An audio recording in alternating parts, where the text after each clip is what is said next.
sizes, colors, fabrics, textures. It's really a very good website. The customer service.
Thank you. I'll send them out immediately. See you Monday. I've been supporting the legalization of drugs for a long time. This is hardly a novel position. Many other people have done the same, both here and abroad. The British have their free drug program under the National Health Service plan. Drugs are legal, provided you adhere to that plan. And in the 10 or 12 years since the plan was instituted, they've had a great diminishment of street crime, of ODs, with only a slight rise in addiction. And I would recommend that that be tried here at least on a temporary basis, on an experimental basis, so we can get the same results. But certainly in the area of marijuana, legalization should be immediately decreed in every state, because to give principally young people who are affected a criminal record and to clog up the court calendars and to continue this dehumanized method of punishing for a weed whose effects, according to President Nixon's own study, are negligible in an adverse way on anyone, seems to me to be a crime against all logic, all decency, and all rationality.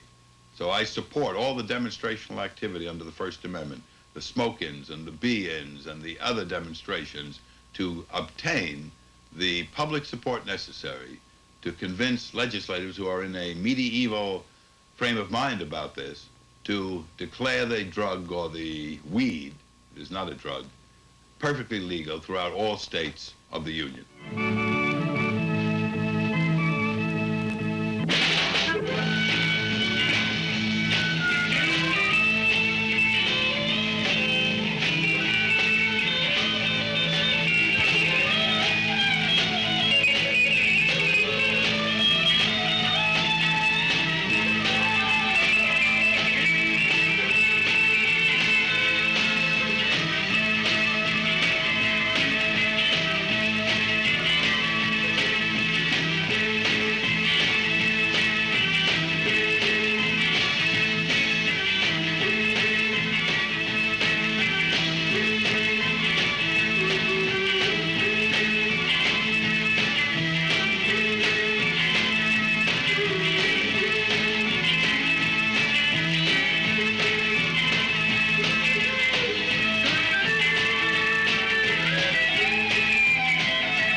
what we find when we compare the different prohibition movements, and I mean the movement at first to prohibit alcohol, and later opiates and heroin, and later still marijuana. What we find is a good deal in common.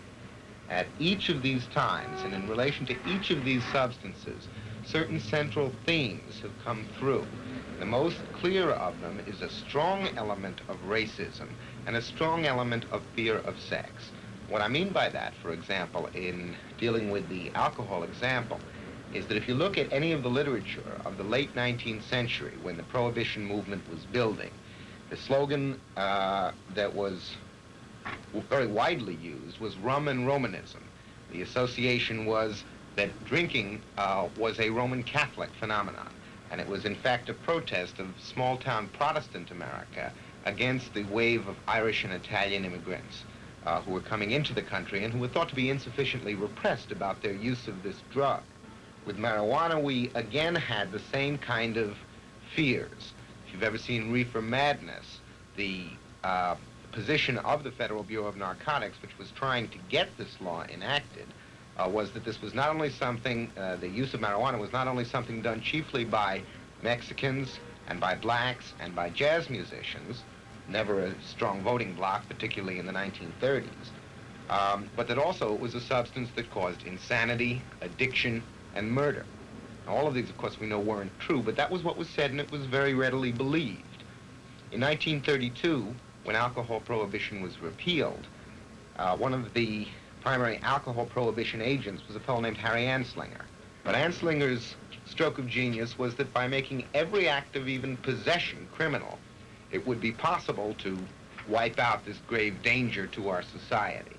Certainly the most important factor in what's changing the opinion of public officials is the increase in marijuana use and the continuation of marijuana use. So for the past 10 years or so, we've had a striking increase in the numbers of people using it, and not only college students, but they now find the percentages the same for the non-student population, with the majority of young people having at some time used the substance, and even a significant minority of the state legislature here in New York admitting that they've done so. I think this increased level of use is the single most important factor.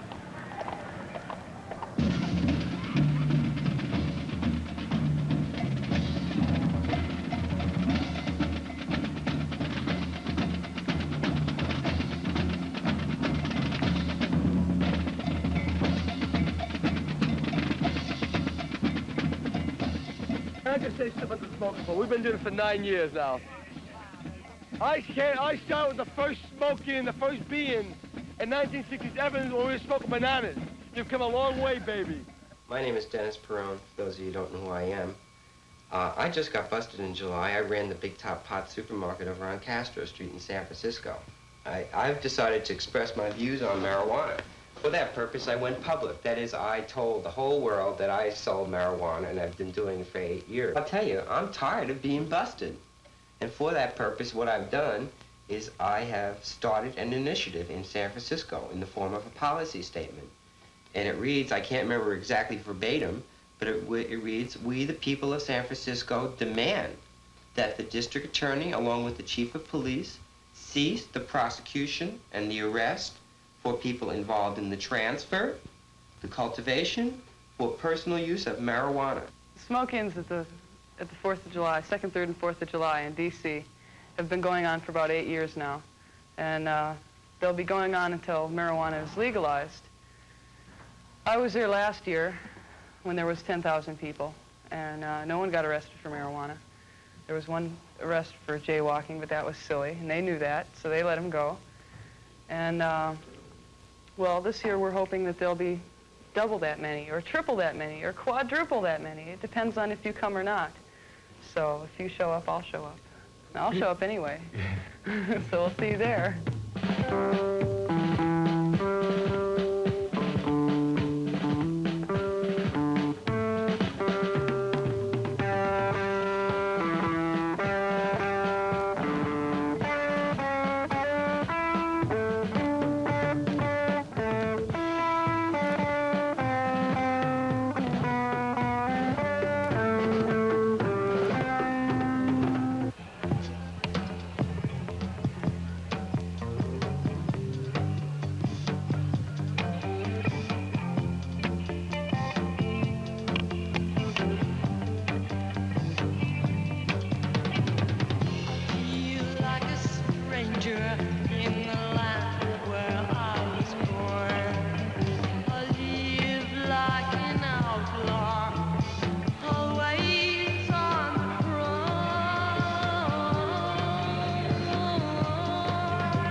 guns don't mean a thing to me. Ooh, what you gonna do about me? Ooh, what you gonna do about me? I've worked in your factories, I've gone to your schools. I found I just can't get high if I live by your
We do have 3 separate marijuana decriminalization proposals currently pending in the Congress. Now, that's important, and we want to see those bills passed. But the important thing is that make sure your congressman knows that 10 grams of marijuana is not enough. 10 grams won't do it. We smoke pot! We smoke pot! We smoke pot! Hey, bring that three-pointer in here!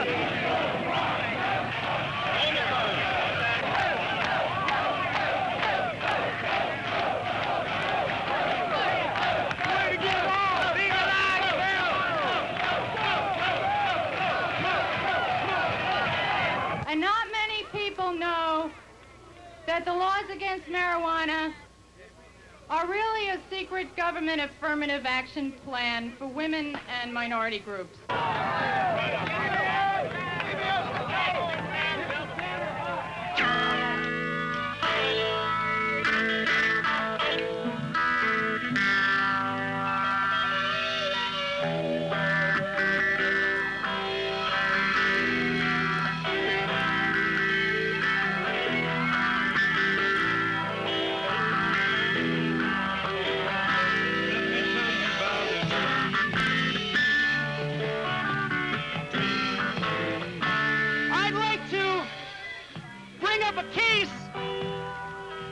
Kid who was shot in Texas by his father in the head as he was sleeping. 18 years old, this kid was shot through the head because he smoked marijuana and his father couldn't live with it. There was China in her eyes. The end of the case was that a jury of the father's peers sat together and found him not guilty. She was walking by the river, rolling in a rhythm of love. So contact Jimmy Carter, contact your elected representative, contact your local elected representative and your federal, and let them know that at a minimum, we don't want any penalty for the private possession and use and cultivation of marijuana. Tell me tonight what you tell me about love.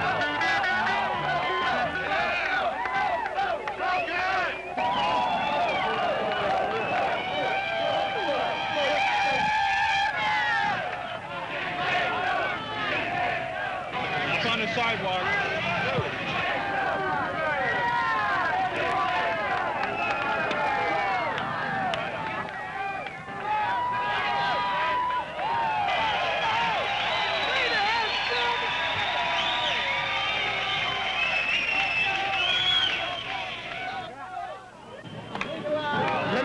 Yeah, boy, God made them peanuts and God made them pot.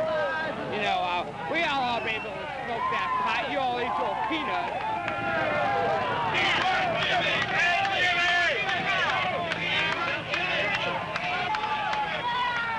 Jimmy, take a toke! Jimmy, take a toke! Jimmy, take a toke! Jimmy, take a toke! Jimmy, take a toke!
Thank you.